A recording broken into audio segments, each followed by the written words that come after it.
Whitlam. I don't know if there's a microphone that I can usually be heard.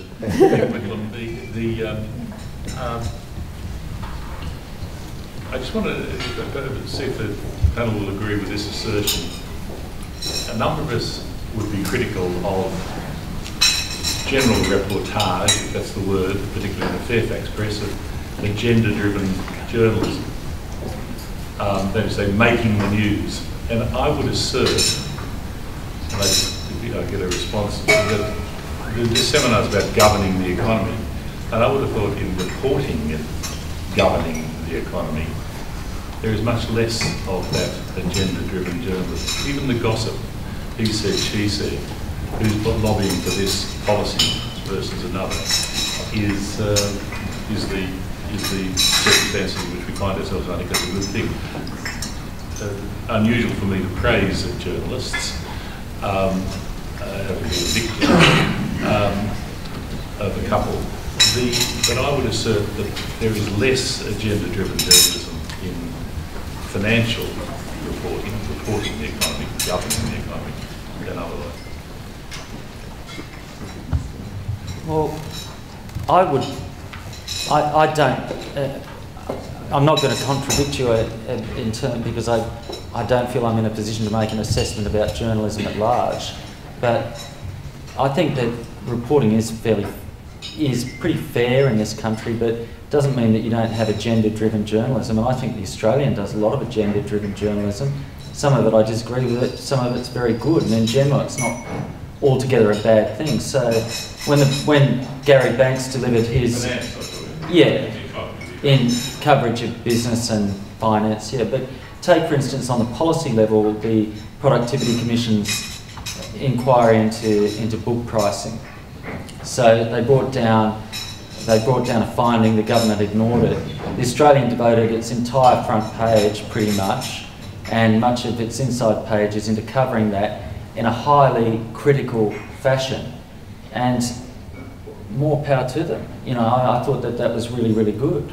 And if that's agenda-driven journalism, but that's journalism doing its job to an extent, which is cutting through vested interests and all that sort of stuff. There's been some complaints, though. I don't know. I've heard from the business and analysis community, economics analysis community, that economic writers and broadcasters have been too much catastrophe-driven. You know, particularly with the GFC, having missed it, like largely, you know, journalists and the economists, when it happened, and with the recovery, we're now looking at doom and gloom everywhere, be it, you know, Dubai or whatever, and the world is crashing down. And I've had a lot of economists say that, you know, get a grip, you know.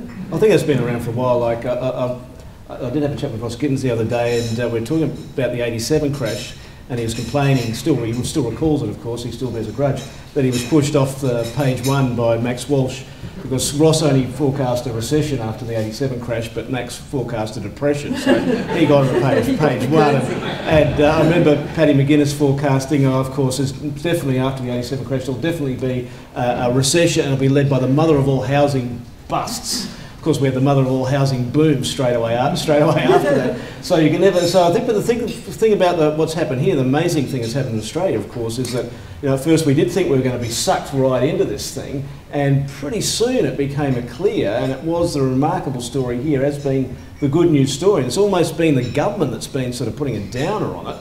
You know, you can't get Wayne Swan to say anything sort of good about how well Australia's done in the economy, and it's one of the remarkable things. So, if anything, you know, at least from my side of it, the amazing thing has been the good news story. The question up the back there. Rupert Murdoch has talked about an idea of putting news behind subscriber walls. I was wondering what you thought that would mean for what ramifications would that have for the news business and for the economics and business reporting? Well, of course, it's one of the really big issues facing the commercial basis of the whole news industry. Now, how do you pay? Like the ABC's fine. It's coming out of all of our taxes, and that's why we've had a little bit of byplay between the Murdochs and the BBC and the ABC.